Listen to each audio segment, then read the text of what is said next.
Hello dear learners, PG is here and welcomes you in PG point. देखिए, जो आपका chapter number 10 और chapter number 11 बचा है वो मैं आपको इसी 2 दिन में करवा दूंगी। तो फटाफट से एक बार अगर चैनल पढ़ना है तो सब्सक्राइब करके बेल आइकन प्रेस करिएगा, लाइक कर दीजिएगा, वीडियो को शेयर कर दीजिएगा। आज हम आपको ये बताने वाले हैं कि कौन सा क्वेश्चन स्किप करना और कौन सा क्वेश्चन पढ़ना है इन 2 चैप्टर्स में।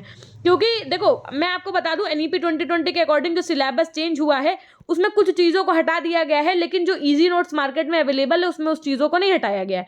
तो वो क्वेश्चंस के लिए आप अपना दिमाग नहीं खराब करिएगा। मैं आपको अभी बताती हूँ कि कौन सा क्वेश्चन पढ़ना है, कौन सा नहीं पढ़ना है।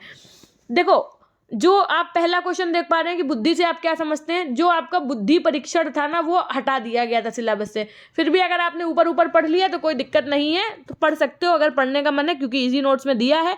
लेकिन ये क्वेश्चंस आने नहीं है पेपर में, है ना, तो इसको आप स्किप कर दीजिएगा। बुद्धि के मापन से आप क्या समझते हैं ये भी नहीं मतलब अब आपके सिलेबस में।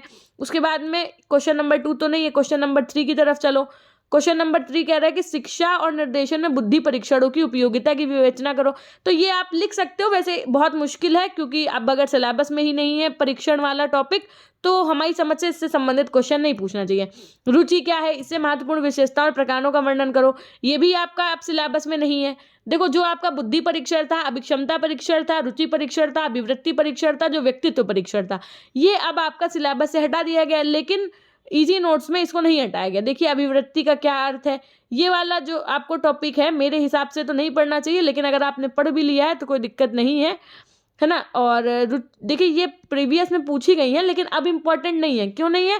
क्योंकि जब आपका ये पूरा टॉपिक ही हटा दिया गया सिलेबस से, इस वजह से ये आपका इम्पोर्टेंट नहीं है, आपको इस टॉपिक को भी नहीं पढ़ना। इवन अगर मैं लघु उत्तरी की बात करूं तो देखो, लघु उत्तरी में भी सारा बुद्धि और परीक्षण, रुचि परीक्षण और आपका अभिक्षमता परीक्षण, साथ में आपका अभिवृत्ति परीक्षण और व्यक्तित्व परीक्षण से ही क्वेश्चंस बने हुए हैं। तो जो आपका चैप्टर नंबर 10 है मेरे हिसाब से वो आपको नहीं पढ़ना चाहिए इजी नोट्स का। ओके, बाकी अगर आपका पढ़ने का मन है तो आप पढ़ो, आपको पढ़ने के लिए मैंने नहीं रोका है। उसके अलावा देखो, हम आपको एक बात और भी बताना चाहेंगे कि जैसे मान लो आपके इजी नोट्स में 11 चैप्टर हैं, ठीक। अब इन 11 चैप्टर्स में से आप अगर एक चैप्टर को स्किप कर भी दे रहे हो तो कोई दिक्कत नहीं है भाई। लॉन्ग आंसर तो आपको 4 में से कोई एक करना है ना। मान लो इस वाले चैप्टर से आ भी गया तब भी आप तीनों में से कोई एक कर लोगे, क्योंकि आपके सिलेबस से विभिन्न प्रकार के जो परीक्षण, एक यूनिट थी यूनिट 5, है ना, जो पहले जब एनईपी 2020 लागू नहीं हुई थी, जब आपकी ईयरली प्रणाली चलती थी तब आपके ये टॉपिक्स से क्वेश्चन बनते थे। लेकिन अब क्या है, अब इन टॉपिक्स से क्वेश्चन नहीं बनेंगे। क्यों? क्योंकि जो आपकी सेमेस्टर प्रणाली है उससे हुआ ये है कि इस चैप्टर को हटा दिया गया। तो चाहे आपका बुद्धि परीक्षण हो, चाहे आपका अभिक्षमता परीक्षण हो, चाहे आपका रुचि परीक्षण हो, चाहे आपका अभिवृत्ति परीक्षण हो, चाहे आपका व्यक्तित्व परीक्षण हो, ये आपको पढ़ना नहीं है। क्यों? क्योंकि मैम अब ये हमारे सिलेबस में नहीं है। गॉट इट, है ना। फिर भी अगर आपने पढ़ लिया है तो कोई बात नहीं है, क्योंकि कभी कभी हो सकता है आउट ऑफ सिलेबस भी चीज़ें पूछ दी जाती हैं। वैसे मेरा अपना एक अगर राय मान के चलोगे, मेरा एक अपना अंदाज़ा मान के चलोगे तो इस टॉपिक से प्रश्न बनने नहीं है, तो आप इसमें इतना ज़्यादा माथापच्ची नहीं करिएगा।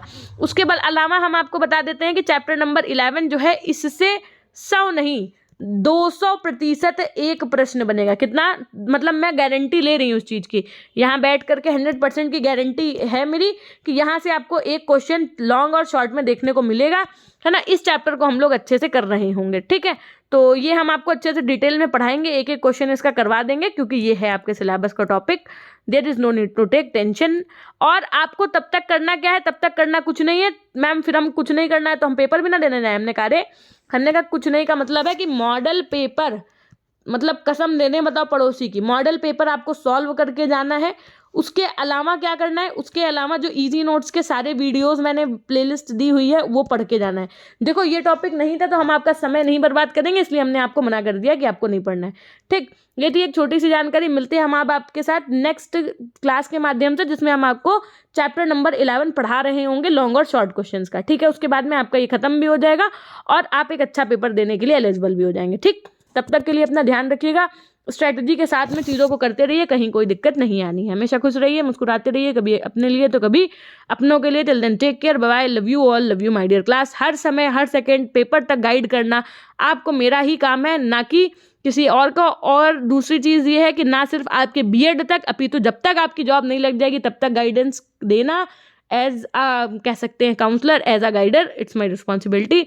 सो हमें लगता है कि हमें वो बखूबी निभानी चाहिए। बाकी आपका प्यार और आपका सपोर्ट वो मुझे कमेंट सेक्शन और लाइक्स के माध्यम से मिल रहा है, बस मेरे लिए यही बहुत है।